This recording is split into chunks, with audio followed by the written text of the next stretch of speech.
તમે બી મારી જેમ અથાણા ખાવાના શોખીન છો તો આ અથાણાની રેસીપી જરૂરથી ટ્રાય કરજો. આપણે આને ઇન્સ્ટન્ટ બનાવી પણ શકીએ છીએ અને જેવું બની જાય એવું તરત આપણે એને ખાઈ પણ શકીએ છીએ.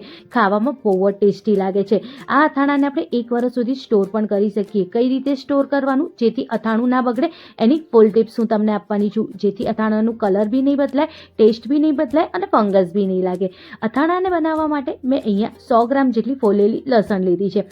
100 ગ્રામ જેટલું મેં અત્યારે જે લીલી હળદર મળે છે માર્કેટમાં એનો ઉપયોગ કર્યો છે. 200 ગ્રામ જેટલા લીલા મરચાં લીધા છે અને 100 ગ્રામ જેટલી મેં અહીંયા આદું લીધું છે.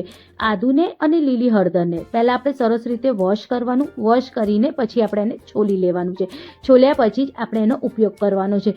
મરચાંને પણ આપણે પહેલાં સરસ રીતે વોશ કરવાનું, એકદમ કોરું કરવાનું, લૂસવાનું અને પછી એની જે ઉપરની ડાળખીનો ભાગ છે એ આપણે આવી રીતે તોડવાનું છે.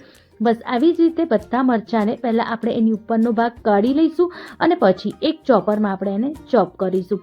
ચોપરમાં આપણે મરચાંને 1ના 2 ભાગ કરીને નાખવાના છે. બહુ નાનું ભાગ નથી કરવાનો. બસ આવી જ રીતે બહુ સરસ જેમ આપણે મરચાં જોઈએ એમ ચોપ થઈ જશે. અગર તમારી જોડે ચોપર નથી તો ચોપરની જગ્યાએ તમે મિક્સર જારનો ઉપયોગ પણ કરી શકો છો. મિક્સર જારમાં આપણે પ્લસ મોડ ઉપર અગર તમે ક્રશ કરો તો બસ આવા જ ચોપ થઈને રેડી થઈ જાય છે. જો કંઈક આવી રીતે આપણે મોટા જ મરચાં ચોપ કરવાના છે. એકદમ ઝીણા નથી ચોપ કરવાના કે જેમ એની ચટણી થઈ જાય કે દેખાય નહીં એવા નહીં. આટલા સહેજ મોટા રહે ને બસ આવી જ રીતે આપણે બધા મરચાંને ચોપ કરવાના છે. જેવી રીતે આપણે અત્યારે આટલા મરચાં કર્યા ને એવી જ રીતે આપણે હળદરને પણ ચોપ કરવાની છે. હળદરને પણ આવી રીતે આપણે નાના નાના કટકા કરીને લઈશું, જેથી બહુ જ સરસ આપણને જેમ મોટા મોટા કટકા જોઈએ ને એવી રીતે આવી રીતે ચોપ થઈને રેડી થઈ જાય. બસ આવી જ રીતે હળદરને પણ આપણે ચોપ કરીને મરચાંની જોડે મિક્સ કરી લઈશું.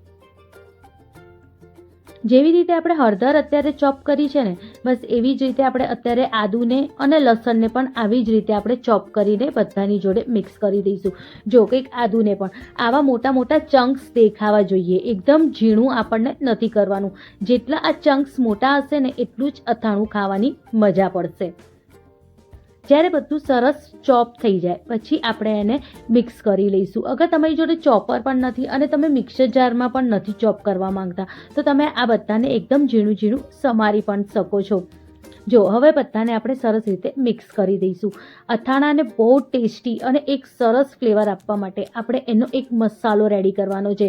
એ મસાલાથી અગર આપણે એમાં ઉમેરીએ ને તો એનાથી જે અથાણાનો ટેસ્ટ છે એ બહુ જ મસ્ત બનશે. તો ચલો અત્યારે આપણે એનો એક મસાલો રેડી કરીએ. મસાલો રેડી કરવા માટે આપણે એક નોનસ્ટિક પેન લઈશું. એમાં 1.5 ચમચી જેટલું આપણે વરિયાળી લેવાની છે. વરિયાળી થાય તો દેશી વરિયાળીનો ઉપયોગ કરજો, એની સુગંધ બહુ જ સરસ આવે છે અથાણામાં. 1/2 ચમચી જેટલું મેથી દાણા, 1 ચમચી જેટલું આપણે આખા દાણા, 1/2 ચમચી જેટલું કાળા મરી, 1 ચમચી જેટલું રાઈ અને 1/2 ચમચી જેટલું જીરું. બધાને એકદમ ધીમા તાપે સરસ રીતે શેકવાનું છે. એટલું જ શેકવાનું છે કે જેટલું એ ગરમ થાય, બહુ વધારે પડતું નથી શેકવાનું. અગર મેથી બહુ વધારે પડતી શેકાઈ જશે તો જે આપણે અથાણાનો મસાલો છે એ કડવો થઈ જશે. એટલે એટલું જ શેકવાનું છે જેટલું એ સરસ ગરમ થાય. પછી એને મિક્સર જારમાં કાઢી લઈશું અને એને ઠંડુ કરવા માટે સાઈડમાં મૂકીશું. ગરમ ગરમ આપણે એને વાટવાનું નથી. હવે એ જ નોનસ્ટિક પેનમાં 1 વાટકી જેટલું કે 1 મેઝરિંગ કપ જેટલું આપણે અહીંયા સરસોનું તેલ લઈશું. સરસોના તેલને આપણે એકદમ સરસ ગરમ થવા દઈશું. ગરમ થાય એટલે ગેસની ફ્લેમ બંધ કરીને એને ઠંડુ તરવા સાઈડમાં મૂકી દઈશું.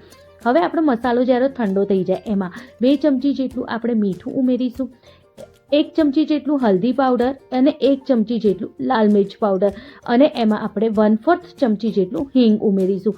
બધાને સરસ રીતે આપણે વાટી લેવાનું છે. આપણે એટલું વાટવાનું છે કે જે મસાલો છે એ થોડું આમ આખા જેવું રહે. બહુ આપણે એકદમ ઝીણું ક્રશ નથી કરવાનું, થોડું આખા જેવું મસાલો રહે એવું આપણે એને ક્રશ કરવાનું છે. હવે બધાની જે આપણે ચોપ કર્યું હતું એ બધાની ઉપર આપણે મસાલો ઉમેરી દઈશું અને તેલ જ્યારે સરસ ઠંડુ થઈ જાય અને થોડું ગરમ જેવું તેલ રહે એ ગરમ જેવું તેલ જ આપણે મસાલાની ઉપર ઉમેરીશું. બહુ વધારે પડતો ગરમ તેલ ના હોવો જોઈએ, થોડોક જ ગરમ તેલ રહે ત્યારે જ આપણે મસાલાની ઉપર ઉમેરવાનું છે. અને હવે બધાને સરસ રીતે આપણે મિક્સ કરી દેવાનું છે કંઈક આવી રીતે.